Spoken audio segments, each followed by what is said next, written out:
नमस्कार दोस्तों, आज हम बात करेंगे पृथ्वी पर जीवन की उत्पत्ति के बारे में। सोचो, यह पृथ्वी जो आज जीवन से भरी हुई है, कभी एक सुनसान ग्रह थी। कैसे यहां जिंदगी ने जन्म लिया? क्या यह सिर्फ एक केमिकल रिएक्शन थी या कुछ और? चलिए शुरू करते हैं। दोस्तों, क्या आपने कभी सोचा है कि पहला जीवन कैसे बना होगा? एक थ्योरी है जिसका नाम है प्राइमोर्डियल सूप थ्योरी। 1953 में दो साइंटिस्ट स्टैनली मिलर और हैरोल्ड यूरी ने एक एक्सपेरिमेंट किया। उन्होंने एक क्लोज्ड सिस्टम बनाया जिसमें उन्होंने प्राचीन पृथ्वी के वातावरण को रिक्रिएट करने की कोशिश की। उन्होंने उसमें पानी गर्म किया, गैसेस भरी और बिजली भी चलाई। कुछ दिन बाद उन्होंने देखा कि उस पानी में अमीनो एसिड्स बन गए हैं। यह एक्सपेरिमेंट बहुत इंपॉर्टेंट था क्योंकि इसने दिखाया कि जीवन के लिए जरूरी मॉलिक्यूल्स आसान केमिकल रिएक्शन से नेचुरली बन सकते हैं। यह हमें बताता है कि जीवन की शुरुआत किसी सुपरनैचुरल पावर से नहीं, बल्कि सिंपल केमिकल रिएक्शन से हुई होगी। दोस्तों, अब हम चलते हैं समुद्र की गहराइयों में, जहां सूरज की रोशनी भी नहीं पहुंचती। यहां पर हैं हाइड्रोथर्मल वेंट्स, जो कि समुद्र की तलहटी में से गर्म पानी और केमिकल्स निकालते हैं। हाइड्रोथर्मल वेंट थ्योरी कहता है कि शायद जीवन की शुरुआत इन्हीं वेंट्स के आसपास हुई होगी।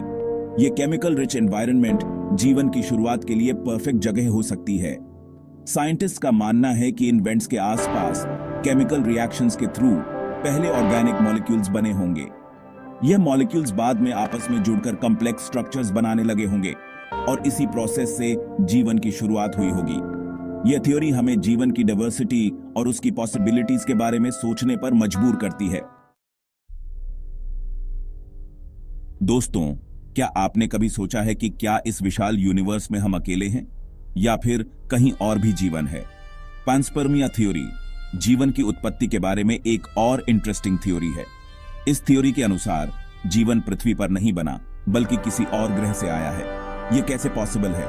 साइंटिस्ट्स का मानना है कि एस्ट्रॉइड्स या कॉमेट्स के जरिए माइक्रो ऑर्गेनिजम्स या ऑर्गेनिक मॉलिक्यूल्स पृथ्वी पर आ सकते हैं। हालांकि इस थ्योरी को प्रूव करना मुश्किल है। हमें अब तक किसी और ग्रह पर जीवन नहीं मिला है, लेकिन यह थ्योरी हमें यह सोचने पर मजबूर जरूर करती है कि हम इस यूनिवर्स में कितने अकेले हैं। वीडियो में आगे बढ़ने से पहले अगर आपको वीडियो जरा भी जानकारी भरा लगा तो वीडियो को लाइक करें और इसी तरह के वीडियोस देखने के लिए चैनल को सब्सक्राइब करें।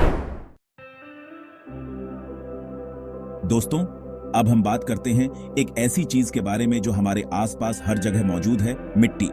क्या आपने कभी सोचा है कि शायद यही मिट्टी जीवन की शुरुआत में इंपॉर्टेंट रोल प्ले की होगी? क्ले हाइपोथेसिस हमें यही बताती है। यह थ्योरी कहती है कि प्राचीन पृथ्वी पर मिट्टी ने कैटलिस्ट का काम किया होगा। मिट्टी में मिनरल्स और केमिकल्स होते हैं जो ऑर्गेनिक मॉलिक्यूल्स के निर्माण में सहायक हो सकते हैं। क्ले में एक और खास बात होती है, यह अपनी सरफेस पर मॉलिक्यूल्स को ऑर्गेनाइज कर सकती है। इस तरह क्ले ने शायद पहले जेनेटिक मटेरियल जैसे कि आरएनए या डीएनए के निर्माण में भी मदद की होगी। यह थ्योरी हमें दिखाती है कि जीवन कितना रेजिलिएंट है और यह कैसे सिंपलेस्ट चीजों का इस्तेमाल करके भी पनप सकता है। दोस्तों, आज हम जीवन को डीएनए और प्रोटीन्स के रूप में जानते हैं, लेकिन जीवन की शुरुआत में पहले क्या आया होगा, डीएनए या प्रोटीन? आरएनए वर्ल्ड हाइपोथेसिस का मानना है कि जीवन की शुरुआत में आरएनए ने मेन रोल प्ले किया होगा। आरएनए डीएनए की तरह ही एक जेनेटिक मटेरियल है, लेकिन यह डीएनए से सिंपल होता है। आरएनए जेनेटिक इंफॉर्मेशन स्टोर भी कर सकता है और केमिकल रिएक्शंस को कैटलाइज भी कर सकता है, जैसे कि प्रोटीन्स करते हैं। इसलिए साइंटिस्ट का मानना है कि शायद जीवन की शुरुआत आरएनए मॉलिक्यूल्स से हुई होगी। बाद में एवोल्यूशन के प्रोसेस में डीएनए और प्रोटीन्स का विकास हुआ होगा और उन्होंने आरएनए के कुछ फंक्शंस अपने ऊपर ले लिए होंगे। यह थ्योरी हमें जीवन की कॉम्प्लेक्सिटी और उसके इवोल्यूशन के बारे में और गहरे से सोचने पर मजबूर करती है। तो दोस्तों, यह थे कुछ मुख्य वैज्ञानिक सिद्धांत जो पृथ्वी पर जीवन की उत्पत्ति को समझाने का प्रयास करते हैं।